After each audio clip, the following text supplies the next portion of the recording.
Good morning, welcome. I hope you are keeping well.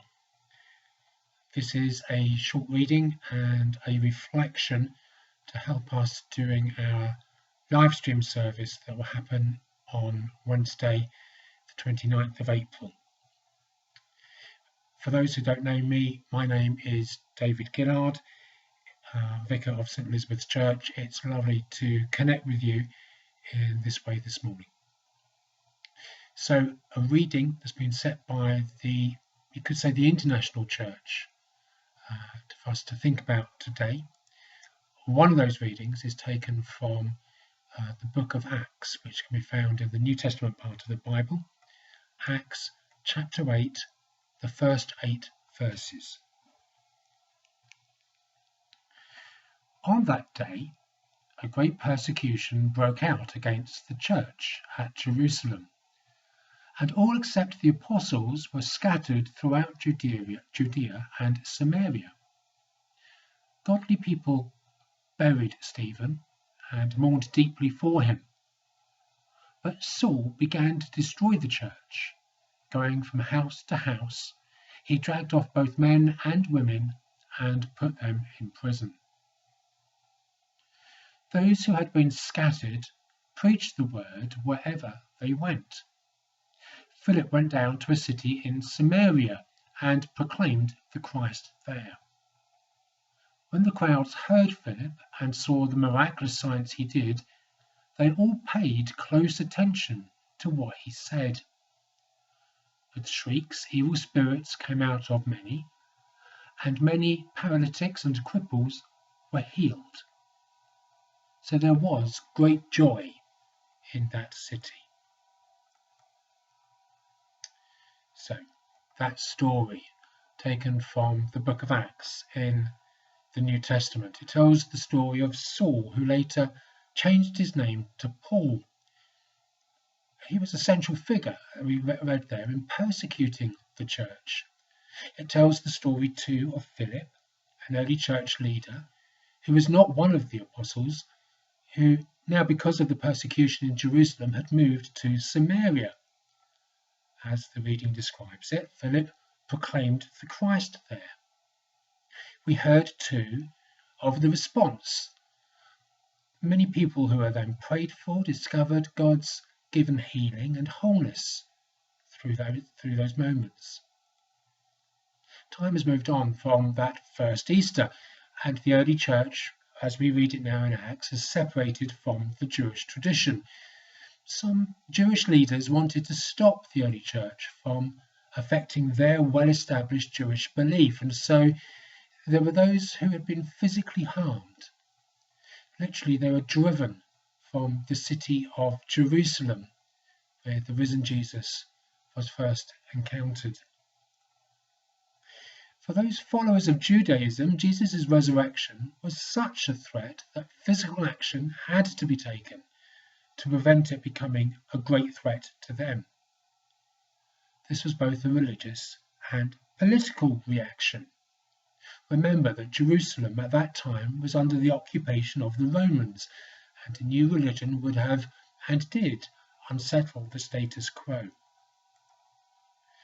But the act of persecution actually spread the Christian story.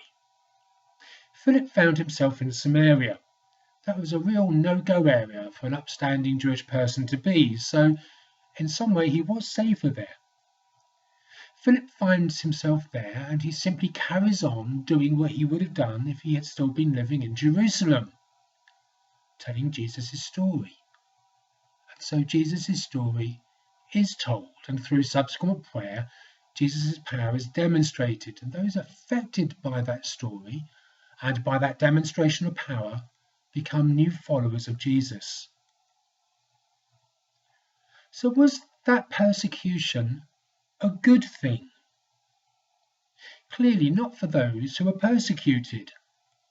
The early church suddenly became homeless.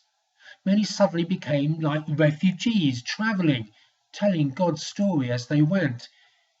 Yet these traumatic times enabled the early church to grow.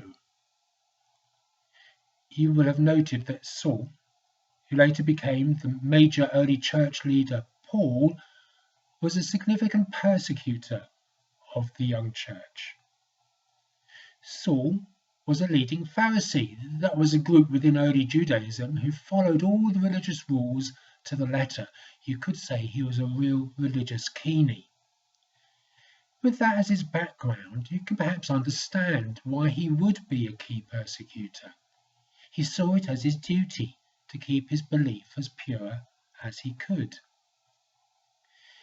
Yet, although we haven't heard that part of the story yet, we know that Saul eventually encountered Jesus powerfully, as those who had listened to Philip had done, and that he too subsequently became a follower of Jesus. I think from all this, we can say that encountering Jesus, responding positively to his story, praying to him, can be life-transforming. There is a dynamic energy in this story that we should be well aware of, and that we should seek to be part of still today. Clearly, Jesus' story is life-giving, is life-enhancing, is life-restoring. That was the experience of the early church, and although at our moment in time we may not witness such dramatic episodes as described here with Philip, Jesus' story is still as life-enhancing today. It becomes so as we trust Jesus' story for ourselves. What churches seek to do is to paint a picture of Jesus and the kingdom of God, and then invite others to step, as it were, into that picture and to explore that landscape for themselves and to discover moments of hope, moments of peace, with which the world simply cannot give. That's what our reading describes as Philip proclaimed the Christ there. Our present moment finds many looking for hope in a time of high anxiety. Although our church buildings remain locked, that is, the national church doing its bit to prevent the spread of the virus, the church, as its people, find themselves still exploring God's story through such online moments as this, through being faithful in prayer, by helping others with practical care. In other words, the church continues to both explore Jesus' story, and as it does so, it finds hope and peace in that story. Basically, our worship, our activity, is giving us hope and peace in a dark time. Now, although the church doors are locked, most churches, ours included, are seeing increasing numbers engaged with what we are doing online. We see that in the number of people looking in on our services, both via Zoom, YouTube and Facebook, a good proportion who are looking on from the edges. Our Facebook page has some 300 likes, which says something about how we as a church community are affecting our wider church community. So to those looking in from the edges, it is good to have contact with you in this way. Welcome. I hope that you are, in different ways, beginning to step into the story offered by Jesus, beginning to explore what it means to you, and that, importantly, you are beginning to experience that peace, the hope that just interweaves this story.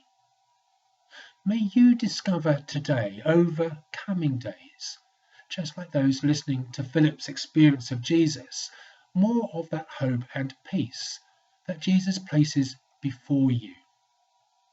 May you tentatively explore that story and make it part of your own story. If there are questions around what following Jesus means to you, then do somehow get in touch. Email me, phone me, the address and phone number on the website, and I'd love to have a conversation with you. Just to say you are so welcome to be here in this way. So through a difficult time, as we read here, the early church grew. Through the difficult time that we face, may the church locally and nationally also grow as we all, in a fresh way, discover more about how the story of Jesus can offer us hope and peace today. If you have questions about this, do ask them. Phone, email, details on the website. But wherever you are this morning, it's great to know that you are there.